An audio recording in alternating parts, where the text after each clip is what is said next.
Bonjour à tous et merci d'être ici pour cette 15e rencontre malgré tout. Et avec un sujet évidemment qui est majeur dans l'œuvre de Teilhard, mais peut-être dans notre cœur aussi, qui est le milieu divin. Je vais vous donner un regard sur ce milieu divin tel que Teilhard nous l'a présenté. Donc forcément, devant une œuvre majeure comme ça, j'ai l'intention en tout cas d'éviter de trop surfer, mais malgré tout, ça va être très synthétique. Et pourtant, il y a des points qu'il faut développer, qu'il faut expliquer, etc. Donc je vous présenterai l'œuvre telle que Teilhard l'a construite. Donc je n'ai pas fait une analyse personnelle du milieu divin pour la présenter. Non, justement, l'idée c'est de découvrir ce milieu divin, le découvrir ou le redécouvrir ensemble. Quels sont les points clés que Teilhard a développés, comment il nous les présente, comment il les développe, etc. Qu'on ait une vision globale de l'œuvre. C'est ça l'idée, et quitte à revenir plus tard dans les questions, mais s'il y a vraiment un intérêt particulier, on peut très bien remonter une conférence focus sur un sujet particulier. Vous voyez, donc il peut y avoir des 16e ou 17e rencontres encore sur ce milieu divin, mais peut-être plus centré sur un point ou un autre. Juste avant de démarrer, je voudrais vous poser une question. Quand on dit milieu divin, ce sont deux mots. Qu'est-ce qu'ils évoquent pour vous? Quels sont les mots que vous attachez à milieu divin? Comme ça, spontanément, je vais en prendre quelques-uns. Voilà. Milieu divin, association d'idées. La vie. La vie. Dieu. Centre. Cosmos. Environnement. Construire. Terre. Mort et résurrection. Vous voyez, un peu spontanément, en quelques instants, on perçoit ce qu'il y a tout ce qu'il y a dans nos têtes. Tout de suite, l'évocation de ces deux mots nous amène à certains sujets. Et je peux vous dire, tous ces sujets sont en plein dans la cible. Mais souvent, quand on dit effectivement divin, Dieu, eh bien, on pense à notre Père qui est aux cieux. Donc on a dit terre, mais il y a ciel. Il y a le ciel. Et on a tous été enfants et on va peut-être se reconnaître dans une représentation de ce ciel vu par les enfants. C'est un dessin comme on en a vu des milliers. L'enfant dessine son environnement et il y a un ciel en haut, là-haut, très haut, un peu inaccessible. C'est un ciel, c'est lointain. Et il y a sous ce ciel, qui ressemble un peu à un paradis pour l'enfant, c'est sa maison, son jardin, que sais-je. Mais on voit avec un soleil qui inonde de tout ça. Mais le ciel, il est là-haut, il est loin. Et donc, ça va nous poser cette question du milieu divin, de où est cet environnement dont vous parlez? Où est-il? Et on met tout de suite le doigt, en disant ça, sur l'approche de Teilhard, sur le milieu divin, qui ne nous présente pas un Dieu seulement transcendant, là-haut, très loin, mais un Dieu immanent, ici, à l'intérieur. Donc le milieu divin n'est pas un milieu étranger, au-dessus, etc. C'est le milieu dans lequel nous sommes. Voilà. C'est le milieu de la vie. Les mots sont sortis, il y a le programme, il est là, vous pouvez le suivre. Il manque l'homme. L'homme, on va le mettre. L'homme. Alors, le mot a comme particularité, effectivement, d'évoquer un environnement, le milieu familial, milieu social, milieu sportif. C'est un environnement. Et il évoque aussi le milieu, ce qui est au milieu, le cœur, le centre. Donc, il y a ces deux dimensions déjà. Voilà. Et là, on sent que si ce dessin est libre, l'enfant, il donne à la fois son environnement et ce qui est important pour lui, ce qui est au centre. Et c'est sous cet angle-là que Teilhard va aborder le milieu divin. À la fois notre environnement et notre centre. Mais quel est ce centre? Quel est cet environnement? C'est ce qu'on va développer là maintenant. Mais juste avant, puisqu'on est sur une image, j'en montre une autre. Vous voyez, là, on ne sont plus des enfants, mais des hommes qui ont construit vraiment une œuvre pour Dieu, et ils l'ont faite aussi haute que possible. Hein. C'est Notre-Dame rénovée. Il y a cette idée d'élévation toujours, vers le haut. Et puis, j'ai eu l'occasion de visiter à Istanbul la mosquée bleue, avec quelqu'un qui est un peu spécialiste de l'art sacré, qui nous a fait toucher du doigt toute la symbolique qu'il y a dans l'architecture, dans les couleurs, etc. Et dans la mosquée bleue, on a un tout autre environnement. Voilà une image vue de dessous. C'est toujours une coupole, 4 piliers qui descendent, et ces 4 piliers descendent, mais jusqu'à la terre. Et donc, dans cette symbolique-là, le ciel rejoint bien la terre, comme dans la réalité. Nous sommes dans le ciel. Le bleu vient de phénomènes physiques que je ne saurais pas vous analyser, mais c'est le soleil qui passe à travers l'atmosphère, bon, l'azote, l'oxygène, etc., ça fait des combinaisons, bref, ça donne du bleu. Mais on est dedans, on est dans le bleu. Bon. Et alors, ce que nous faisait remarquer notre spécialiste, c'est qu'effectivement, les piliers sont bleus et arrivent sur un sol, sous la coupole, qui lui représente la terre. La terre. Hein. Qui est brun en l'occurrence. Alors, toutes les mosquées ne sont pas dans ces couleurs, etc., mais le symbole est toujours celui-là. Toujours. Le ciel est en liaison directe avec la terre. Il n'est pas à côté.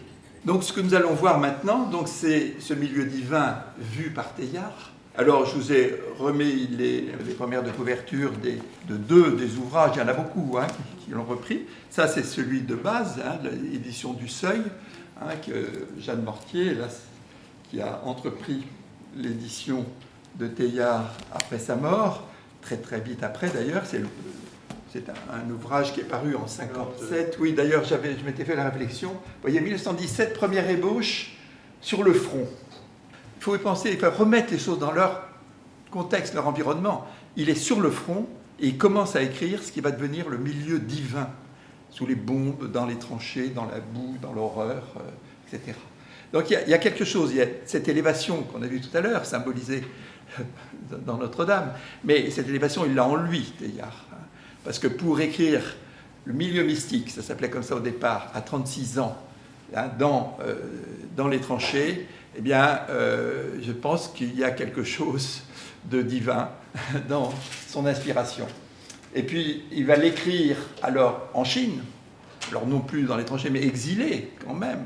Hein, 26, c'est le début de cet éloignement. Enfin, il était déjà allé en Chine, mais là où il était de 26-46, hein, l'exil de Teilhard en Chine, et il écrit donc à Tientsin, à 45 ans, donc, ce milieu divin.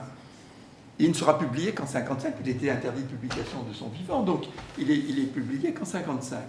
Donc moi je ne sais pas, mais en revoyant ça, j'avais lu, pas fait attention, mais en revoyant ça, je me suis dit, mais c'est fou, quoi.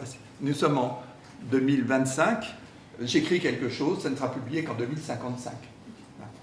Et pendant tout le temps-là, Teilhard garde ce qu'il a produit. Bon, il l'a communiqué à quelques amis, les essais, les trucs, mais ça n'a pas été publié. Donc voilà, et nous, 100 ans après, on replonge dans le milieu divin de Teilhard et on s'aperçoit qu'il il nous éclaire encore. Il est encore très haut, très haut au sens en avance, hein, dans beaucoup des approches, des concepts. Au passage, un petit mot à sa cousine, là, Marguerite Teilhard-Chambon, Claude Aragonès de son nom de plume, en 26. Donc, vous voyez, au moment où il l'écrit, hein, je me suis mis à mon futur petit livre, je voudrais le faire lentement, tranquillement, en le vivant et le méditant comme une prière. Donc, c'est sûr que quand on plonge tranquillement, lentement, dans le milieu divin, ça devient une prière. C'est un livre qui nous invite à méditer, à prendre du recul et à nous tourner vers ce plus grand que nous. que nous dit en avertissement Teilhard, ce livre ne s'adresse pas précisément aux chrétiens solidement installés dans leur foi. Bon, si vous êtes installé dans votre foi, si les choses sont stables, définitives, etc., ce livre n'est pas pour vous. Voilà. Si vous posez des questions, si vous êtes mouvant, aussi bien du dedans, tout un questionnement, un cheminement personnel, que du dehors, des démarches que vous entreprenez, des engagements, etc., si vous êtes mouvant, alors ça peut vous intéresser. Et il nous précise que, à ses yeux, c'est un essai de vie ou de vision intérieure. De vie, la vie c'est ouvert à tous, c'est dans le milieu, hein, dans l'environnement, et la vision, elle est là, intérieure. C'est un regard pour essayer de comprendre comment Dieu me rejoint dans ce milieu divin dans lequel je suis, de toute façon. Mais je vois ou je ne vois pas, j'ouvre ma porte ou je n'ouvre pas. L'introduction est importante. Vous verrez quand vous prendrez ou reprendrez ce livre, il dit, ça c'est le propre de l'homme, hein, qu'on se sente atome, une goutte d'eau dans l'océan, ou citoyen de l'univers, nous prenons conscience collectivement et individuellement des vraies dimensions de la vie. Et quelle est notre perception du monde ? Eh bien, pour certains, il est trop grand, il est trop inaccessible, hein. Nous sommes perdus, on a le sentiment de ne pas compter, de ne pas exister, et donc ces sources, ce regard sur notre vie, sur la vie, hein, sur le monde, eh bien, est plutôt source d'inquiétude, source d'angoisse. Ou alors trop beau, hein, c'est lui seul qu'il faut adorer, donc là je plonge dans les délices de la consommation, etc. Et c'est lui seul qu'il faut adorer, ce monde, et il y a une certaine fascination. Voilà un peu les deux extrêmes. Et Teilhard dit, bien, ceux qui n'ont jamais éprouvé ça, le milieu divin que j'écris, risque de ne pas les concerner. Il nous dit, ben, je reviendrai avec ceux qui voudront me suivre sur l'agora. Et là, ensemble, nous écouterons saint Paul dire aux gens de l'aréopage. Dieu qui a fait l'homme pour que celui-ci le trouve. Dieu qui a fait l'homme pour que celui-ci le trouve. Dieu que nous cherchons à saisir par tâtonnement de nos vies. Ce Dieu est aussi répandu et tangible qu'une atmosphère où nous serions baignés. Voilà ce qu'on disait tout à l'heure. Nous sommes dans cette atmosphère et on ne perçoit pas tout, mais on perçoit beaucoup de choses quand même. Il nous enveloppe de partout, comme le monde lui-même. Que vous manque-t-il donc pour que vous puissiez l'étreindre, dit Teilhard. Une seule chose, le voir. Alors, voilà, j'ai remis un petit dessin, parce que les enfants n'échafaudent pas de choses très compliquées, mais c'est un jaillissement, et on voit qu'encore on a un ciel en haut, mais un homme, là cette fois-ci, dans le dessin, il n'y en avait pas dans le précédent, et dont la tête touche le ciel, donc il a les pieds sur la terre, et puis ça, hein, son chapeau va jusqu'au ciel. Il dit « Le monde, au cours de toute ma vie, par toute ma vie, s'est peu à peu allumé, enflammé à mes yeux, jusqu'à devenir autour de moi entièrement lumineux par le dedans. Sans mélange, sans confusion, Dieu, le vrai Dieu chrétien, envahira sous vos yeux l'univers qui vous épouvantait par sa grandeur méchante ou sa beauté païenne. Il le pénétrera comme un rayon fait d'un cristal, et à la faveur des nappes immenses du créé, il se fera pour vous universellement tangible et actif, tout proche et très lointain à la fois. » Cette invitation, hein, si c'est intérieur, c'est tout proche. Et puis, si j'explore certaines sphères, effectivement, je peux aller très loin. C'est lointain. Voilà. Donc ça, c'est Teilhard qui parle de son expérience personnelle. Hein. Il le dit bien d'ailleurs en introduction, c'est vraiment une expérience personnelle que je vais vous livrer. Il prononce même le mot psychologique. Hein, donc c'est vraiment les mécanismes de l'homme intérieur, hein, qu'il est en train de nous présenter. Alors, toujours dans l'introduction, hein, mais ça c'est pour annoncer le livre, notre existence se divise en deux parts, ce que nous faisons et ce que nous subissons. Donc ça c'est essentiel là, pour comprendre ensuite les développements qui vont venir. sur la divinisation, c'est ce que nous faisons et ce que nous subissons.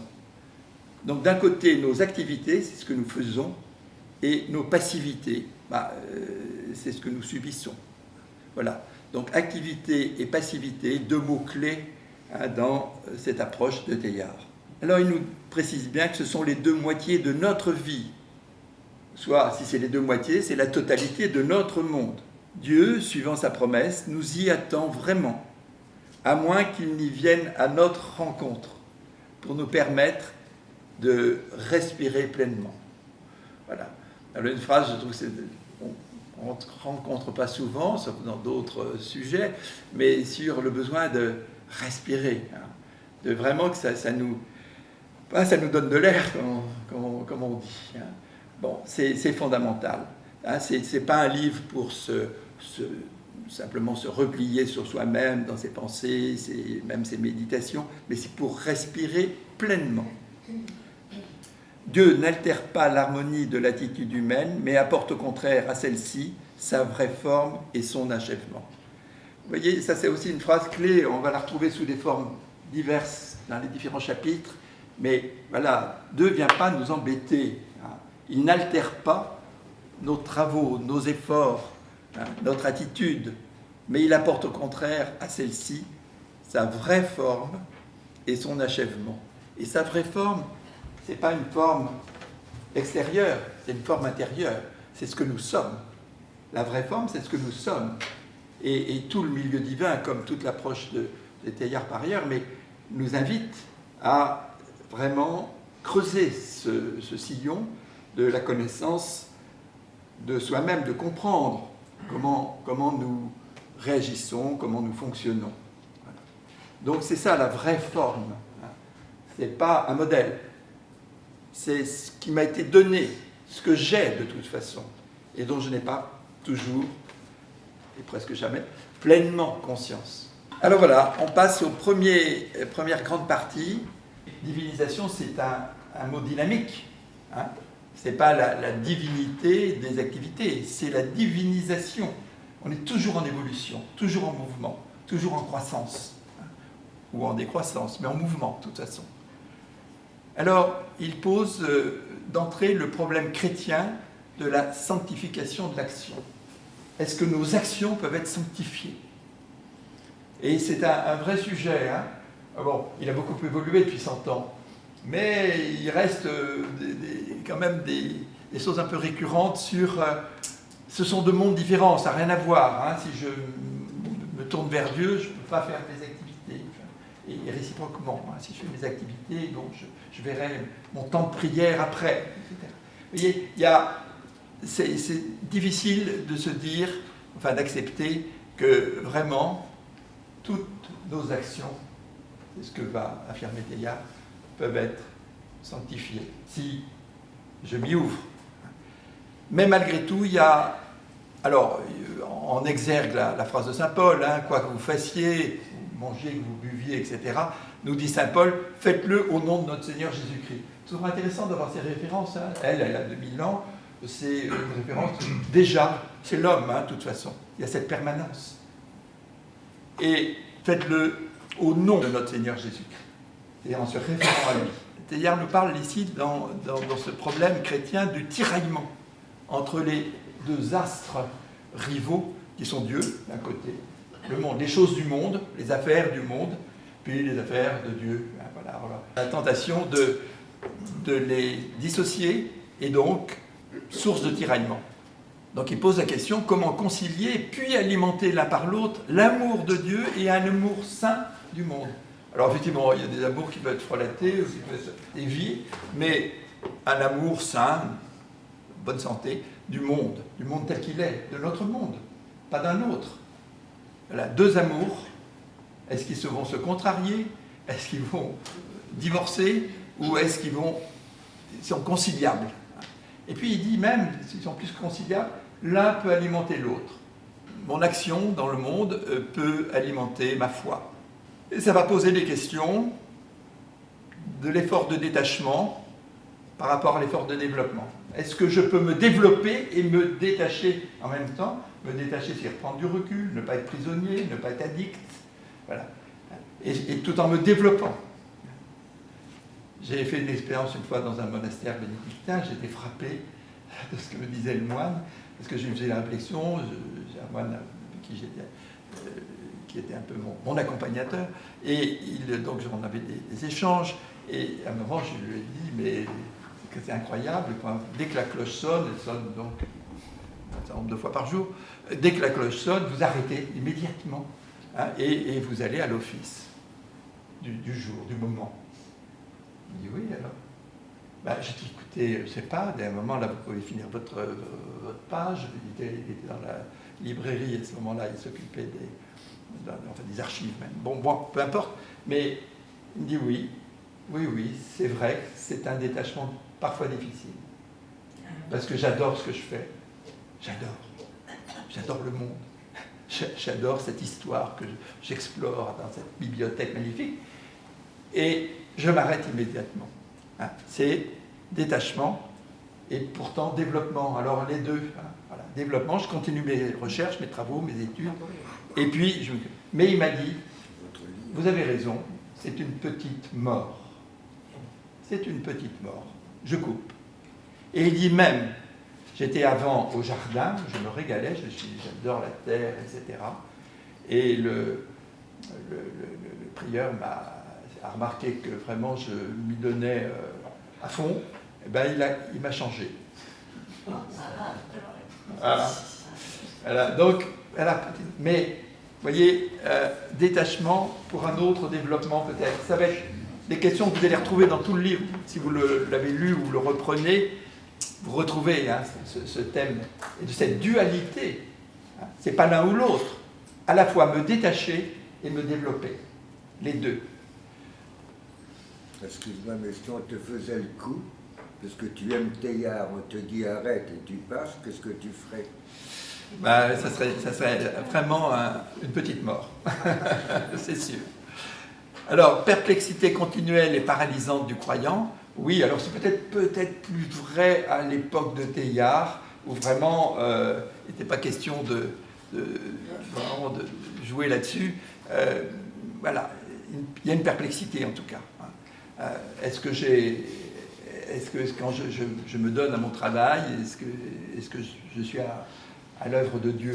Voilà, non, il faut bien dissocier les deux. Et donc Teilhard nous invite à les concilier au contraire. Et on peut déboucher sur de la radicalisation, tout l'un, tout l'autre, ou dédoublement. Eh bien, c'est que je fais l'un ou l'autre suivant, c'est-à-dire je vais dans le monde où je me rapproche de ma foi. Bon, voilà, au gré des événements, je ne suis pas vraiment très clair et on ne peut pas parler à ce moment-là vraiment de conciliation. Alors en deux, la place de l'intention dans l'action humaine. Alors on est toujours dans la divinisation des activités. Eh bien, je vais passer un peu vite, mais Teilhard insiste là-dessus. Hein, l'intention est la clé par laquelle notre monde intérieur s'ouvre à la présence divine. Quelle est mon intention profonde? C'est quoi? C'est de respecter quelque chose? C'est d'être un bon chrétien? Quelle est mon intention profonde? Il n'y a que moi qui peux répondre. Et ma réponse m'appartient. Je n'ai même pas besoin de la publier. Mais j'ai intérêt à essayer de la connaître. L'intention est la clé par laquelle notre monde intérieur s'ouvre à la présence divine. Il en va de l'achèvement de notre paix et de notre joie spirituelle. Alors, une citation de Teilhard, « Nul homme ne lève le petit doigt pour le moindre ouvrage sans être mu par la conviction, plus ou moins obscure, alors pas toujours évident, mais une conviction intérieure qu'il travaille infinitésimalement, c'est-à-dire au moins d'une manière détournée, pour l'édification de quelque définitive, c'est-à-dire à l'œuvre de vous-même, mon Dieu. » Voilà. Donc, on avait eu l'occasion d'évoquer ça déjà dans une séance précédente. Hein. Une autre image que prend Teilhard là-dessus, c'est le fait que l'action la plus petite, hein, peut être vécue comme un point que je fais, hein, sur la magnifique broderie, hein, de la vie. Donc c'est un point. Mais voilà, et s'il n'y est pas, ben, il n'y est pas. Il y a vraiment même un petit trou. Troisième point, dans la divinisation des activités, tout effort coopère à achever le monde dans le Christ Jésus. Tout effort coopère à achever. C'est un acte de foi, hein, de croire ça, enfin, c'est le cas de le dire. C'est vraiment tout effort, hein, coopère à achever le monde dans le Christ. Comment se divinisent nos œuvres? Au sein de notre univers, toute âme... Alors voilà, il y a une espèce de syllogisme que nous avance Teilhard, là, qui développe, hein, je vais un peu vite, mais c'est pour qu'on ait une vision d'ensemble. Hein. Il dit, au sein de notre univers, hein, dans notre environnement, à nous, toute âme est pour Dieu en notre Seigneur. Voilà. Toute âme, l'âme. Mais autour de chacun de nous, toute réalité, même matérielle, est pour notre âme. Parce que si notre âme est malmenée, on ne va pas être bien. Hein. On ne va pas bien vivre. Donc, c'est pour notre âme, notre vie intérieure, profonde, la plus profonde. Et ainsi, toute réalité sensible est, par notre âme, pour Dieu en notre Seigneur. Voilà comment il relie âme, Dieu, réalité, et réalité, âme et Dieu. Comment ça se relie? Par ce raisonnement. Mais voilà, c'est une feuille de route, en quelque sorte. Hein.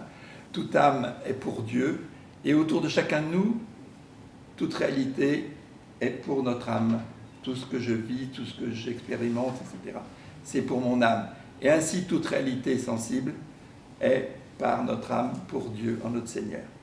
Alors, ce que nous dit Teilhard, c'est que notre être spirituel s'alimente continuellement aux énergies innombrables du monde tangible. Il s'alimente. C'est notre être spirituel. Besoin de nourriture. Si on a un esprit, certains disent qu'on n'en a pas, mais si nous croyons que nous avons un esprit, il faut bien l'alimenter. Et il s'alimente à quoi? Aux énergies innombrables du monde tangible. Donc pas seulement de prière ou d'évocation, on en a besoin, mais il s'alimente par notre vie concrète, réelle, tangible, dans ce monde avec un grand M. Il dit encore, en construisant son œuvre, l'homme fait son âme. En construisant son œuvre, l'homme fait son âme. Donc elle se fait, elle aussi, elle est en mouvement. C'est pas une donnée toute faite, une fois pour toutes. Elle est vivante. Donc je l'alimente pour qu'elle continue à vivre, et en construisant donc mon œuvre, eh bien, je fais mon âme. Un quatrième point, communion par l'action. Alors, vous voyez, les choses se recoupent un peu, hein, vous voyez, ce n'est pas simplement des maillons successifs, c'est un tout. Mais il dit dans l'action, qu'on soit artiste, ouvrier, savant, j'adhère à la puissance créatrice de Dieu. Je coïncide avec elle, j'en deviens non seulement l'instrument, mais le prolongement vivant. Et ce prodige de divinisation n'a de comparable que la douceur avec laquelle la métamorphose s'accomplit, sans troubler en quoi que ce soit la perfection et l'unité de l'effort humain. Donc, c'est quelque chose, effectivement, qui peut être une transformation personnelle, mais elle se fait progressivement. Elle se fait en douceur. Elle ne se fait pas d'un seul coup. Il peut y avoir, même si je suis derrière le pilier de... C'était où? C'est à Montmartre, hein, pour Notre-Dame, pour Claudel. Notre-Dame.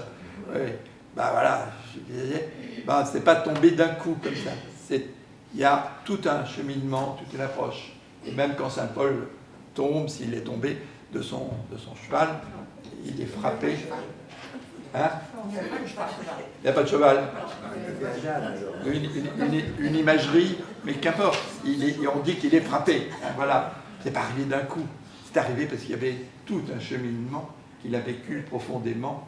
Et malgré les apparences, c'est quand même un bourreau, malgré les apparences, ce Dieu l'a rencontré à ce moment-là. Donc la rencontre, forcément, a été éblouissante. Et puis ensuite, il a continué son chemin, après avoir perdu la vue, et retrouvé. différemment. Donc, vous voyez, Teilhard souligne ce point. Ce ne sont pas des choses forcément spectaculaires, c'est en douceur, hein, avec, même s'il y a des moments, il y a des événements parfois un peu plus forts que les autres, avec laquelle la métamorphose s'accomplit, sans troubler en quoi que ce soit la perfection et l'unité de l'effort humain. Donc, communion par l'action. Donc, ce n'est pas seulement on rencontre, on accueille, etc. Il y a une communion qui se fait. Et, vous voyez, à la fois instrument et prolongement vivant. Alors, je passe un peu rapidement, là, la perfection chrétienne de l'effort, dans la divinisation des activités. Vous voyez, ça se recoupe un peu aussi. Hein, il nous attend à chaque instant dans l'action. Il ne trouble ni n'étouffe rien. Mais il y a un mot nouveau là. Il suranime. Hein, je suis animé puisque je suis vivant. Et il va me suranimer. Hein, voilà. Donc, voilà, c'est ça la sanctification de l'effort humain. Hein, rien n'est profane ici-bas, nous dit Teilhard, pour qui sait voir, tout est sacré. Chaque créature, pourquoi? Parce que chaque créature, c'est pas de prophète, est attendue de Dieu. Hein. Elle est un enfant de Dieu. Donc, voilà, si je m'adresse à qui que ce soit, c'est un enfant de Dieu. Donc, en ce sens-là, tout est sous le regard de Dieu, donc est sacré. Hein. C'est pas je dirais, simplement, voilà, un principe. Non, non, c'est une réalité pour le croyant.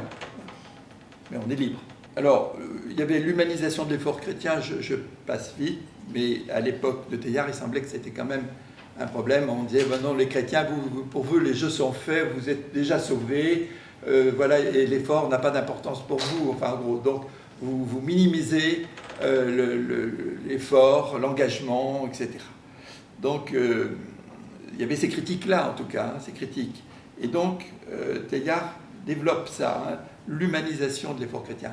Il y a un effort chrétien, mais il faut lui laisser sa dimension humaine, ne pas en faire une abstraction.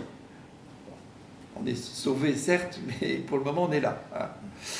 Alors, et puis, toujours dans les activités, divinisation des activités, le détachement par l'action, donc cette question qu'on a abordée, là, effleurée, mais sur le détachement nécessaire.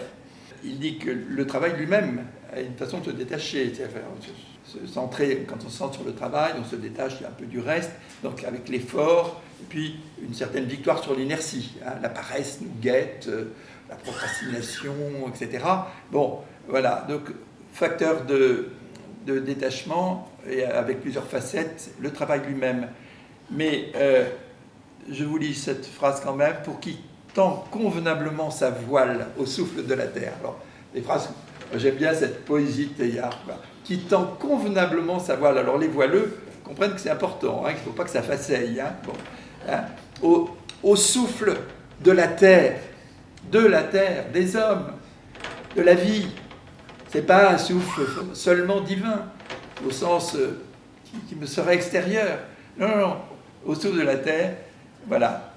Un courant se décèle qui force à prendre toujours plus la plus haute mer. Voilà. Voilà, on s'engage, voilà, on va vers un peu des terres inconnues. Hein. On ose, hein, on n'a pas peur. Et ainsi, peu à peu, l'ouvrier de la terre ne s'appartient plus. Petit à petit, le grand souffle de l'univers, insinué en lui par la fissure d'une action humble mais fidèle, l'a dilaté, soulevé, emporté. Alors, quelle que soit l'activité, quel que soit l'environnement, voilà, on peut observer ça. Hein. C'est un moment, le fait c'est de l'intérieur aussi, être dilaté, soulevé, emporté, hein, emmené, hein, par cette forme de détachement. Donc. Alors, sur les passivités, extension, profondeur et formes diverses des passivités humaines. Alors c'est important, ça, les passivités, c'est la moitié de l'existence humaine. Il y a les activités et les passivités. Même Teilhard dit, c'est beaucoup plus. C'est beaucoup plus. Nos passivités, c'est terrible. Si vous pensez à l'iceberg, en gros, les activités, c'est la partie visible, hein, c'est ce qu'on fait, on le montre, etc. Hein, mais c'est un neuvième du tout. Hein. Et les passivités, c'est le 8-9e. Bon, c'est une image. Mais pour dire, quand je lisais Teilhard, j'ai pensé à cette image. Ce qui n'est pas agi est par définition subi. Donc tout ce qu'on n'agit pas, ben oui, ça rentre dans les passivités. On laisse faire, ou on le subit, c'est plus ou moins violent, plus ou moins ennuyeux, mais c'est nos passivités. Nous émergeons dans la réflexion et la liberté que par la fine pointe de nous-mêmes, le haut de l'iceberg. Hein. C'est par cette fine pointe visible que nous émergeons dans la réflexion et dans la liberté d'expression, etc.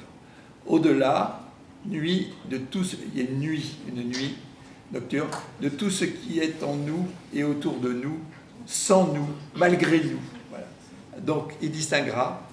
Voilà, il y a tout le reste, donc, hein, qui nous échappe, en gros. Hein, si on ne met qu'un mot, c'est qui nous échappe.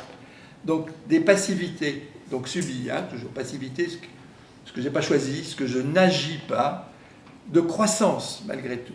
Hein. C'est-à-dire, ce sont des forces amies, favorables, qui soutiennent notre effort et nous dirigent vers le succès. J'ai une passivité, je suis malade, j'ai un accident, etc. Et puis, je vis ça, et malgré tout, ça va être une passivité de croissance, parce que je vais lire Teilhard et ça va m'envoler. Ou il y a un ami qui vient me voir, et le seul fait qu'il soit venu me voir, voilà, ça m'a porté en avant. Voilà. Une passivité donc de croissance, mais il y a des passivités de diminution, donc c'est des puissances ennemies qui alourdissent ou détournent notre marche vers le plus-être ou le mieux-être, hein, réduisent nos capacités réelles ou apparentes de développement. Donc là, j'ai pris l'image de Job. Hein, elle est assez transverse d'ailleurs sur toutes les passivités, mais voilà, hein, on connaît l'histoire. Hein, il y a tous ces bons amis, hein, qui viennent et qui l'enfoncent en fait. Hein, c'est une passivité de diminution. Non seulement il subit, mais il a effectivement là des gens qui aident à s'enfoncer. Les passivités de croissance et les deux mains de Dieu, Teilhard nous dit que chacune de nos vies est comme tressée par deux fils. Le fil du développement intérieur, suivant lequel se forment graduellement nos idées, affections, attitudes humaines, mystiques. Développement intérieur, c'est un fil qui se déroule. Et puis, il y a le fil de la réussite extérieure, suivant lequel nous trouvons à chaque moment un point précis où convergera, pour produire sur nous l'effet attendu de Dieu, l'ensemble des forces de l'univers.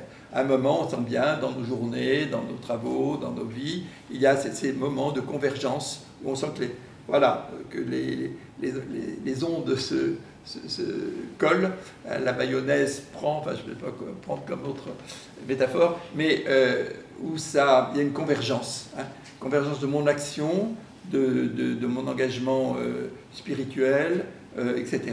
Voilà. Et ça, ce sont donc le fil de la réussite extérieure, hein, ces convergences. Voilà. Et puis, dans les passivités de diminution, hein, qu'on vient d'évoquer, Teilhard nous dit que les puissances de diminution sont nos véritables passivités. Leur nombre est immense, leur forme infiniment variée, leur influence continuelle. Alors, avec des passivités, là encore, il analyse, hein, oui, il sait nous éclairer pour qu'on comprenne. Il y a des passivités de diminution externe, toutes nos mauvaises chances.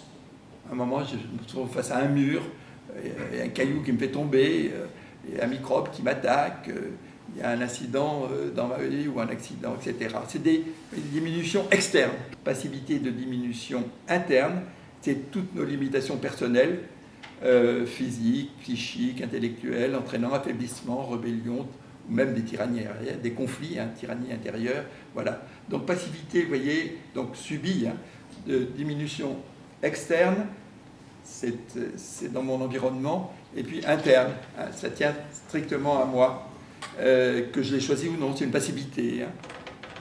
Mais malgré tout, vous voyez le titre, hein, divinisation des passivités. Hein. Dieu nous rencontre même là. Voilà, il vient à notre rencontre dans son milieu divin, dans nos passivités comme, hein, dans nos activités. Il ne sélectionne pas les passivités de diminution, lutte avec Dieu contre le mal. Voilà, c'est le problème du mal. Hein. Alors on dit, Teilhard l'a pas beaucoup traité, moi je suis désolé, mais quand on rentre un peu dans l'univers de son œuvre, on s'aperçoit qu'il est bien là, il le saisit. Hein. Il dit, mais Dieu, face au mal qui me touche, hein, d'ailleurs l'homme dit, j'ai été touché par Dieu hein, à ce moment-là, mais Dieu désire me libérer de cet amoindrissement. Dieu veut que je l'aide, moi je vais l'aider à éloigner de moi ce calice. Donc il y a, vous voyez, toujours cette invitation à la foi, à la confiance, on dirait, ou à la foi. Notre défaite apparente et sa transfiguration, le problème du mal, mais Teilhard le reconnaît, hein, c'est un des mystères les plus troublants de l'univers, un mystère. Et on est toujours confronté à cette question, est-ce qu'on accepte l'existence de mystère ou est-ce qu'on veut que tout soit en équation, clair, hein, le mystère. Et quand à chaque Eucharistie, j'entends, il est grand, le mystère de la foi. C'est pas seulement le mystère du mal, le mystère de la foi. C'est un mystère, mais qui nous saisit, qui nous prend. On peut. Et puis le fait de le reconnaître ne m'interdit pas d'y entrer dans ce mystère, de me laisser prendre hein, et de découvrir ce que je peux découvrir. On a des exemples autour de nous et on a peut-être nous-mêmes vécu des épreuves dont nous sommes sortis grandis, plus loin, avancés, plus éclairés, etc. Et il dit s'unir, c'est mourir partiellement à ceux qu'on aime. Ben oui, effectivement, s'unir, c'est sortir de son égocentrisme ou de son égoïsme. Et donc on fait mourir une part de ses activités, de ses passivités, mais par l'union. Donc le reconnaître, le voir. Sachez que la divinisation des passivités encore est abordée à travers la communion par la diminution, que serait une vraie résignation. Est-ce qu'une résignation, c'est forcément une régression? Pas forcément. Et puis, vous trouverez, où on pourra aborder, alors dans d'autres moments, mais voilà, quelques vues d'ensemble sur l'ascétique chrétienne. En fait, ce chapitre est intéressant parce que c'est une forme de synthèse des deux premières parties hein, de l'ouvrage, hein, sur divinisation des activités, divinisation des passivités, et il débouche là-dessus avec attachement et détachement, le sens de la croix et la puissance spirituelle de la terre. Alors, vous voyez, 3 chapitres, synthèse, mais quand même puissant, hein, puissance spirituelle de la terre. Bon, je vais m'arrêter là, puisque le temps tombe. C'est une petite mort, mais je la vis sereinement. Et de toute façon, ce que je vous propose, c'est que, comme le fait toujours Claire, on vous transmette ces supports.